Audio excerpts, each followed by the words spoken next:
It's Friday, and you know what that means.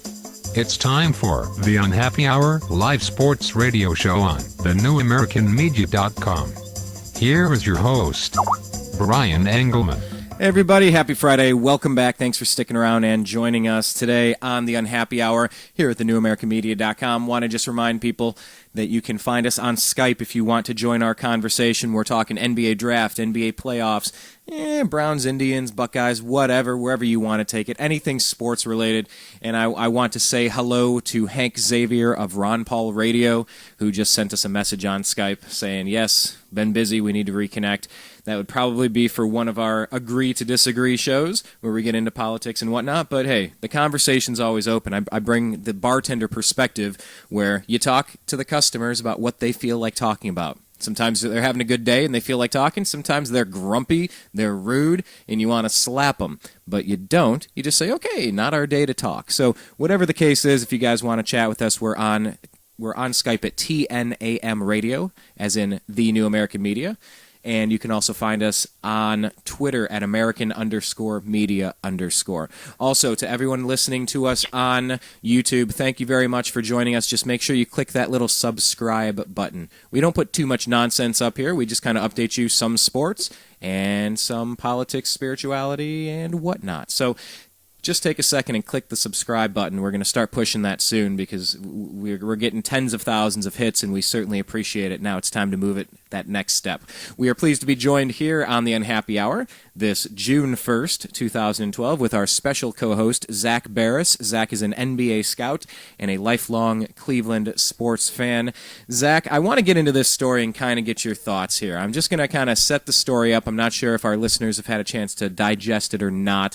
This is coming from the Huffington Post. This is from Los Angeles. Justin Combs, the 18-year-old son of hip-hop mogul Sean Diddy Combs, will attend UCLA on a $54,000 football scholarship. It is one of 285 athletic scholarships the university hands out every year. It comes at a time when student fees are rising, and a year after the university had to use more than $2 million in student fees to cover an athletic department funding gap. Money for Combs' scholarship will not affect need-based scholarships awarded by the university, UCLA spokesman Ricardo Vazquez told the Los Angeles Times. There's a big separation between financial aid based on need and how that's funded and how athletic scholarships are funded and awarded to students, he said, noting that athletic scholarships come from the athletic department ticket sales, corporate partnerships, media contracts, and private donations. The newspaper said Justin Combs defended taking the scholarship on Twitter. Quote, regardless what the circumstances are, I put that work in. Period. End quote. The senior Combs is worth an estimated $475 million and gave his son a $360,000 Maybach, I don't know how to pronounce that, Maybach car for his 16th birthday, the Times said. Yeah, I don't drive $360,000 cars, so I'm not familiar with how to pronounce that.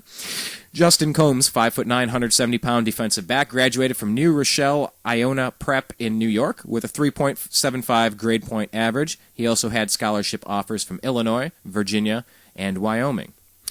If needy students are unaffected, there is no problem, said Emily Resnick, outgoing president of UCLA's Undergraduate Students Association. If his athletic abilities deserve it, then the more power to him. Joel Gamble, who will graduate from the university in a few weeks, said the scholarship could be considered an investment since UCLA would probably benefit by the celebrity Combs could bring to the school. It's how college athletics works. This is how you're going to get money, she said. A few years ago, Southern California basketball coach Tim Floyd said fame was a factor when he offered a scholarship to rapper Master P's son Romeo for the 08-09 season, but Romeo left the team in 2010 after playing just 19 minutes in 2 seasons as a Trojan. Now, Zak, I just wanted to make sure we had all of the background that we were able to get. Can you tell me your thoughts on this Justin Combs scholarship story?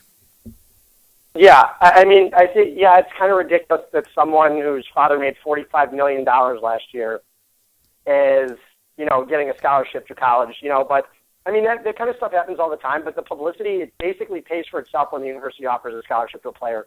Because then you see other high school athletes going, you know what, Diddy's going to be at my games this year. I can go, I can commit to UCLA. There's going to be tons of rap artists in the stand. There's going to be a bunch of famous people watching our games. It's going to be like USC. It encourages other recruits to go to the school. The kid may not be the greatest athlete on the planet. But apparently, from what I understand, it's already paid for itself, this scholarship. Okay. Well, here's my thought on this. And I step back a little bit because it reminds me when I was in high school. This was right around the time where Shaquille O'Neal signed his $100 million contract with the Lakers, and I played football, and our football coach was also the economics teacher, and he asked the class. He said, "Is Shaquille O'Neal worth $100 million? Give me a yes or no answer, and then describe why you answered that way." So people raised their hands and they said, "Oh, he's not worth that. Nobody's worth that. $100 million is too much money for an athlete." Teacher, coach, says, "Nope, incorrect." Next. Someone else said, "Yeah, he's worth it. Just think of all the revenue that it's going to generate. They're going to sell tickets. They're going to sell merchandise. They're going to sell parking. They're going to sell gear and food and concessions. They'll make that money back because of the draw that he is." Teacher said, "No, wrong." We went back and forth for about 20 minutes. It was pretty agonizing because everyone thought they knew the answer. And finally he said, "All right, are you guys done guessing? Let me explain this to you as an economics teacher. Shaquille O'Neal is worth $100 million. The answer is yes. He is worth $100 million. The answer why? Because someone was willing to pay him." And for me, I think this is a little indicative of the society that we're in right now, Zach. There's a lot of rational thought coming from some people in the Tea Party, some people in the Occupy movement, some people left, some people right, some people who barely pay attention to politics that just speak common sense language.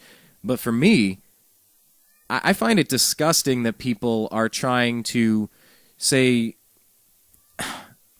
I find it disgusting that people think they're entitled to something because somebody else is, or says, "Well, he doesn't need it, so give it to me."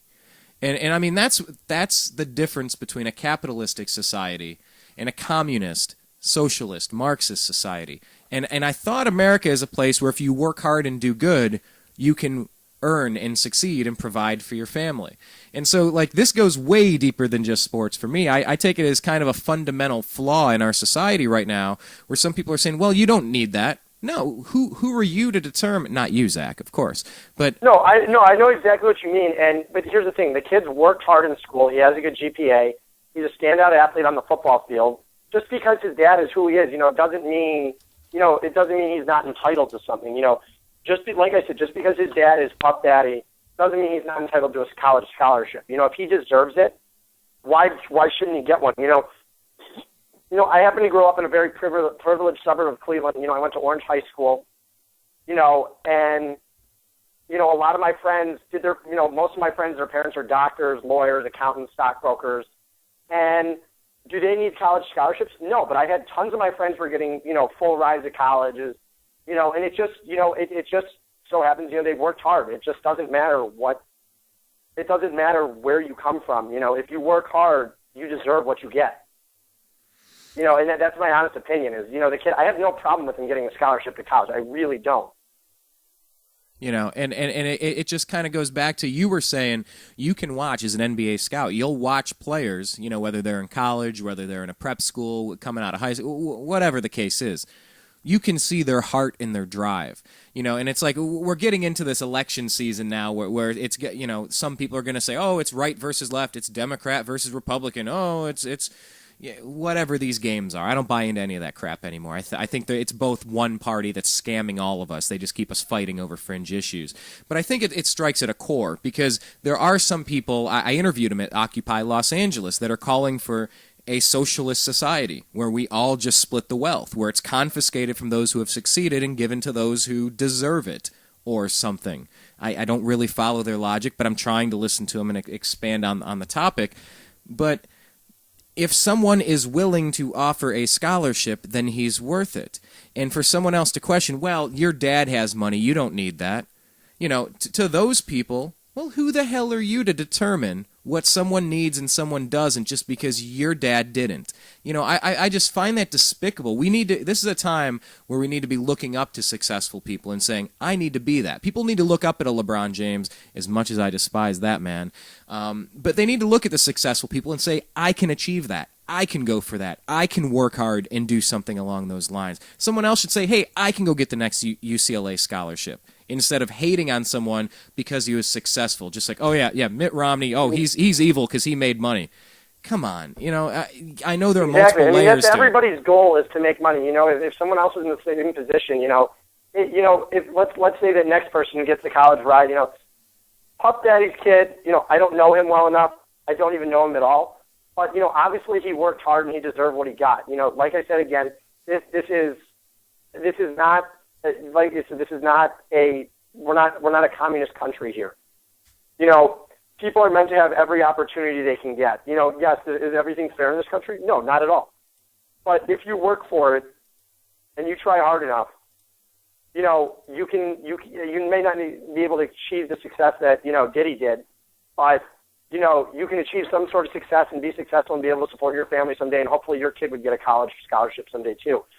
Everybody hopes that. It's just people, I think, are honestly very jealous of his situation. Yes. I think that's what it is, and people just don't understand. He's worth $40 million. Why don't you give me $1 million? That's honestly, the whole situation bothers me. I have problems talking about it because the situation irritates me so much when people are complaining about it. But there are plenty of people. I mean, look at Michael Jordan's sons. Michael Jordan's son got a full scholarship at the University of Central Florida. He's worth well over $100 million, a few $100 million. You don't hear anyone complaining that his son got a college scholarship down there.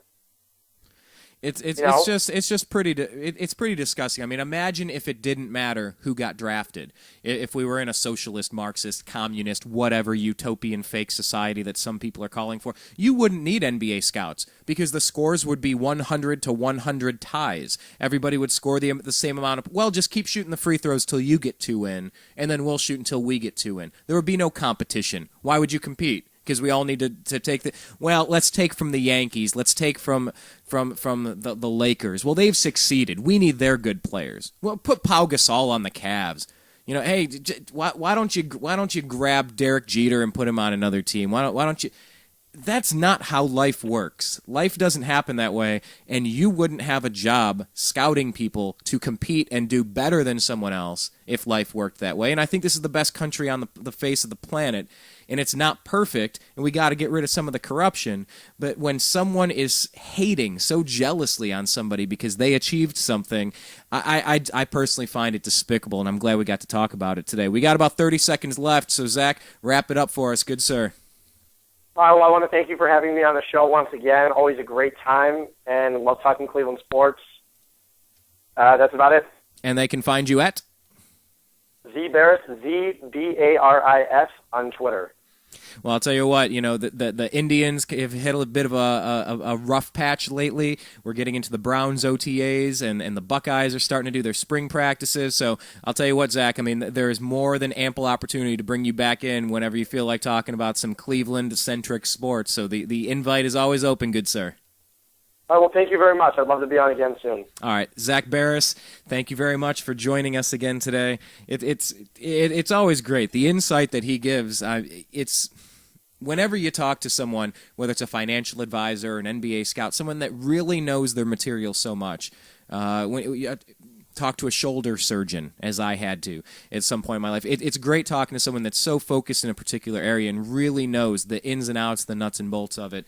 It's just always great talking NBA with Zak Baris. And it's funny because we didn't even get to touch on who he's predicting are going to meet in the final. So maybe next week we'll get into that topic, who may be advancing to an NBA championship. So what we're going to do now is, like any good running back, they're going to plant and make a hard pivot and turn a different direction. So we are going to be wrapping up the Unhappy Hour Cleveland-centric sports show here on thenewamericanmedia.com, and the hard pivot is going to be a transition into Agree to Disagree. Mark Clare from Lions of Liberty is going to join us to talk about the TSA and what they're doing to grope and fondle Americans. Not good. We're going to talk with Blake Wally of Freedomizer Radio about the Bilderberg Group, Mitch Daniels as a possible VP choice, in a Ron Paul assassination story that's being whispered around, and that's not good. I don't like that word at all. And then Josh Fernberg is going to join us to talk zombies, because unfortunately our society is devolving where this Alexander Kinyua in Maryland is devouring his roommate's brain and heart, while this other guy in Miami is eating the face off of somebody else. I don't know what type of crazy town we've entered. I don't know what type of Mad Max Beyond Thunderdome post-apocalyptic stuff we're starting to head into, but I'll tell you what, 2012's around the corner and people are starting to act real weird. So that's going to be our Agree to Disagree show when we hit the reset button here. So we're going to take a quick commercial break. We'll be right back. My name is Brian Engelman. This is thenewamericanmedia.com, and if you're listening on YouTube, click that little subscribe button. Thank you very much. You are listening to the Agree to Disagree program on thenewamericanmedia.com.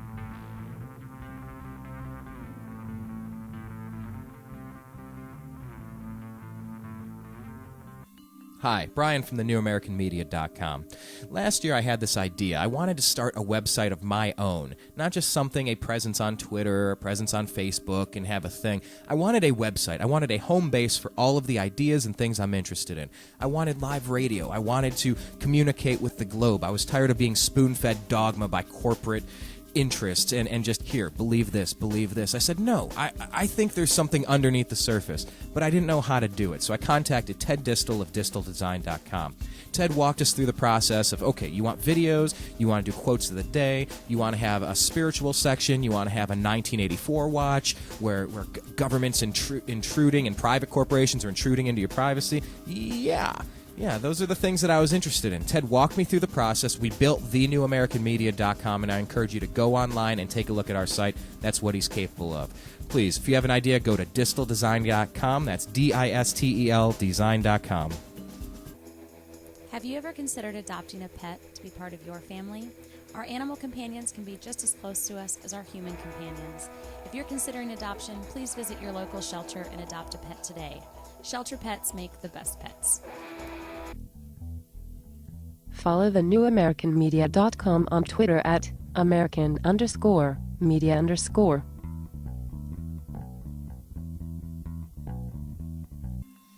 Hi, it's Brian from thenewamericanmedia.com. I'm a sports fan. I was raised in Cleveland, spent 25 years in Ohio.